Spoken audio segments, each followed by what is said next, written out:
Thanks for joining me today. I'm here with Heather Eichelberg with Alair Homes, and we're going to talk about life and business.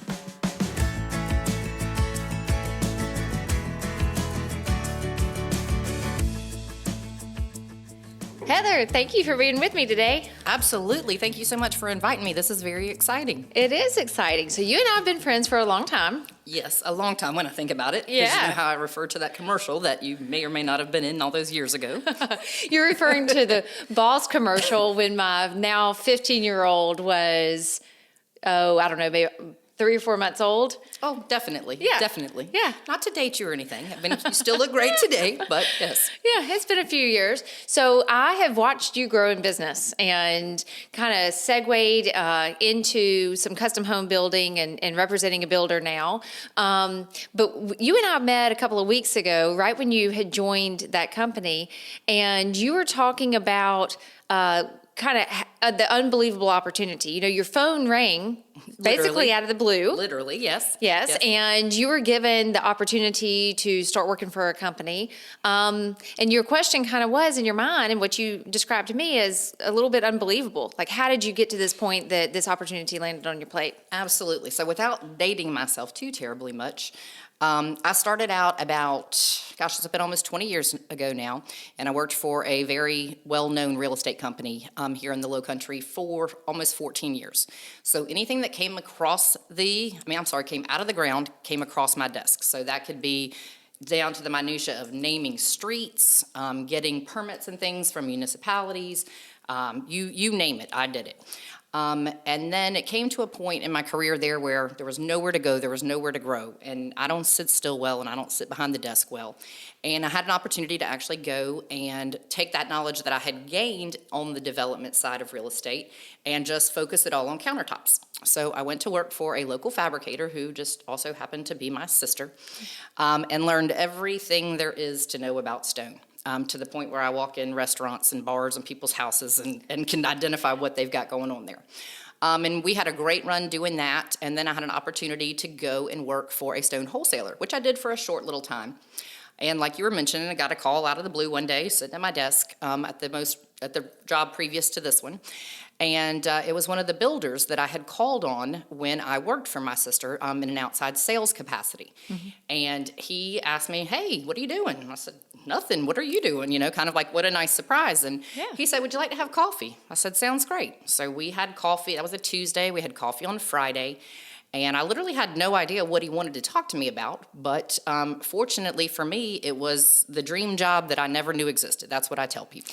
And one thing that you had said to me was the persistence. Yes. That was a term that you used. And I think in business in general, but definitely as a fellow woman in business, persistence is kind of the name of the game, right? Absolutely, it is. It's, the squeaky wheel gets the oil. You can use that old analogy because that is definitely this kind of thing. So my new boss, as he is now, really a mentor, believe it or not, because he's younger than me, that's why I say that. But anyway, he said that he had Alair come and actually do an assessment of his franchise because he has a long-term goal, talking 10, 15, 20-year goal for his company, and he had them come in and take a look at how he could make that move to where he wants to go for his future goals. And he really had a vision that he needed somebody to come into an operational role. Well, when they did the assessment, they said, "No, Michael, you as the owner need to just be the owner and run all those operational things. You need somebody to come in and do the things that you're not comfortable with." Yeah. Getting in those people's faces repeatedly, professionally, politely. But it's just an area where he doesn't typically feel comfortable. So he said, as soon as they told me that, I immediately thought of you. Which first was a huge compliment. To somebody to call you out of the blue. And then we kind of chuckled because I said, "Well, you might know something about me being persistent. That's how I got your business in the first place."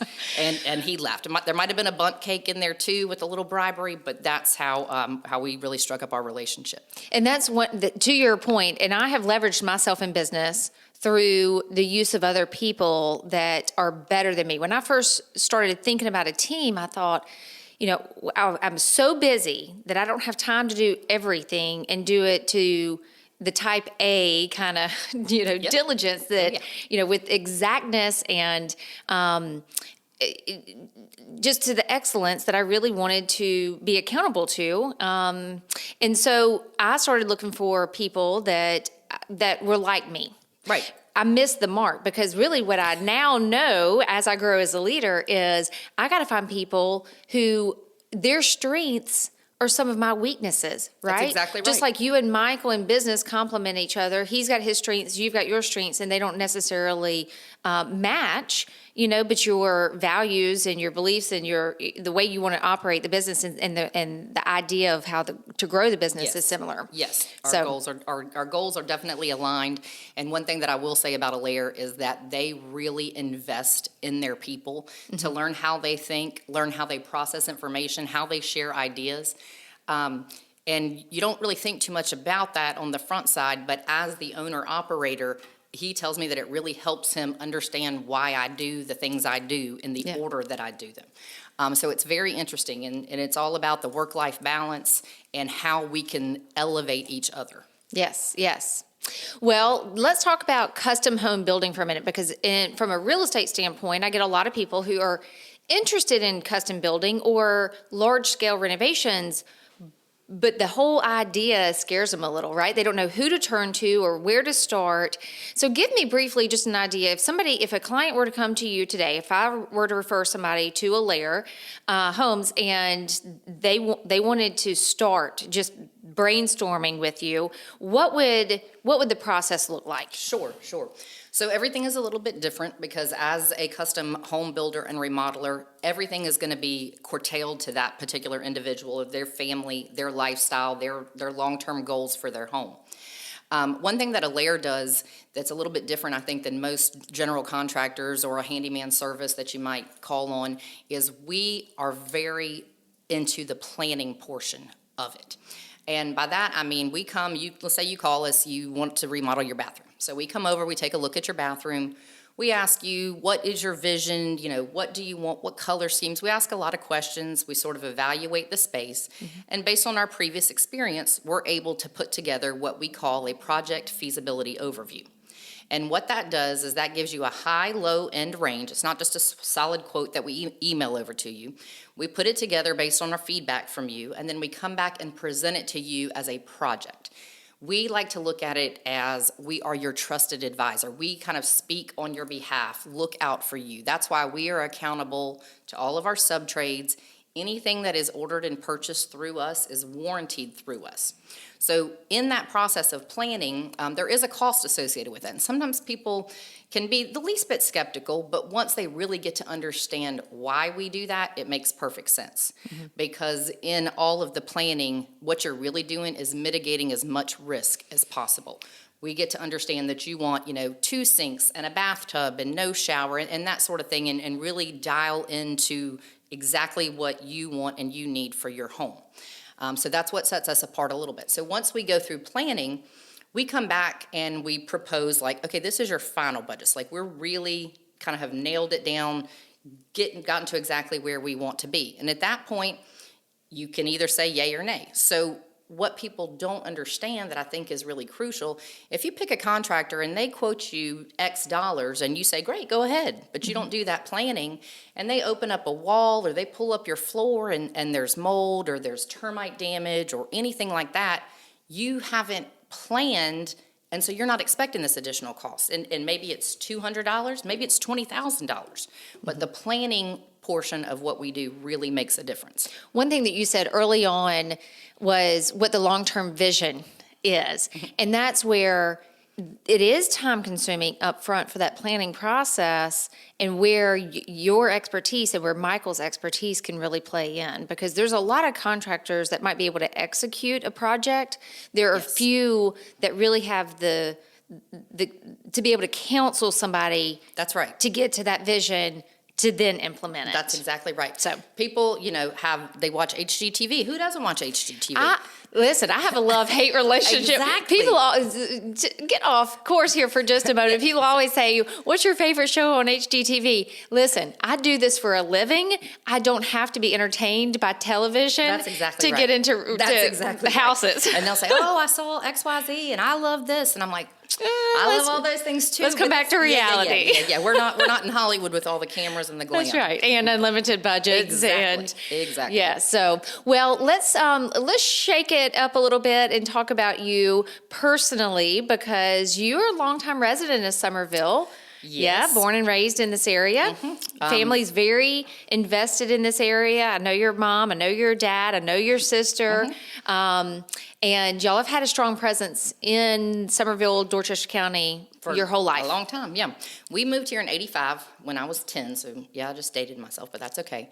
But what I like to laugh about is when I went to school here, there was one high school, Dorchester Road was 2 lanes, and Berlin G. wow. Myers did not exist. So to see the growth and how Summerville has really grown up and out. It's, it used to be just kind of think of the downtown area, the Garens, the square, Hutchison Square over there, but now it's so much more than that. I mean, between Nexton and Cane Bay and Volvo and just all those things, we're going to run out of room eventually. So there's 2 sides to every fence, right? And some people don't like to see growth, some do. Which side of the fence are you on? Oh, I'm all about growth. Yeah. Without growth, there's no return on your investment. There's no, It makes a community. It Yes, makes a community. Like yes. the people here that are finding livelihood and giving back to support the community, that's what it's about. That's the side of the fence I'm on too. That's I right. love seeing growth, responsible growth. Responsible growth, absolutely. Absolutely. What would be something, and I'm putting you on the spot here, what would be one thing, maybe 2 things that you would say are the biggest changes in Summerville from, let's say, 85 when you moved here to today? Really just the roads and the infrastructure and how you get from point A to point B. I mean, there used to be kind of one way in and one way out. And now, I mean, I could sit here and tell you 6 different ways I could go home from this point kind of thing. That would probably be number 1. And I think I just continue to be amazed at the general population growth. I mean, not just the homes and the apartments and the storage facilities and the new retail things, but just the number of people that come to this city on a daily basis. I mean, it really surprised you if you get down into those statistics. So they say that the net number of people that Metro Charleston gain each day is 33. Wow. 33. Now that's people, that's accounting for the people that are leaving or death or whatever, and also the people that are migrating to this area. So we're a net gain of 33 people per day, but we can see why. There's a huge level of economy, that support that growth and climate. And I get a lot of people that come here for political reasons. They're, it doesn't matter what side of the fence you're on that one. It's just a good environment for people of all ages to come to, whether it's young and they're looking for the hip life, down in Charleston, which is where I lived when I first moved to Charleston, was downtown, right there on Meeting Street, and then up by the Citadel for several years. And I loved that lifestyle when I was young, and there's a lot of people that are down there. Or when I started looking at, okay, I want to raise a family, where am I going to live? Well, I'm going to live right in the heart of Summerville. Oh, and you did. And I did. You did. You sure did. And I still do. And I love it here. I opened this Keller Williams office, or helped to open this, because I love to work where I live. I want to keep my circle very tight. Exactly. I mean, even just the things that we've talked about recently that you have going on with, like the tree lighting coming up. And we had a great event this past week with our builders and brews and things. But I just think it's so neat to see how like-minded people can come together, share their visions, collaborate with one another, and just both be equally successful. We've kind of adopted the philosophy of collaboration over competition, because it's all the 2 heads are better than one. I can sit here, and throw out analogies till we're blue in the face, but there really is something to be said about that. There is. And I appreciate you coming on the show. You and I are very like-minded, and we certainly like to collaborate and share business amongst each other. And I love just your vision for where Alair is going, and looking forward to being able to work with you in the future. Yes, I can't wait to see what we can come up with. I think it's going to be big. All right. Well, thanks for being with me today. Absolutely. Thanks for having me. You bet. Ronnie, thank you so much for having me today. It's really been a pleasure. I'm excited about our visions, and I just want to remind everybody that with Alair Homes, living better starts here. I'll catch you next week.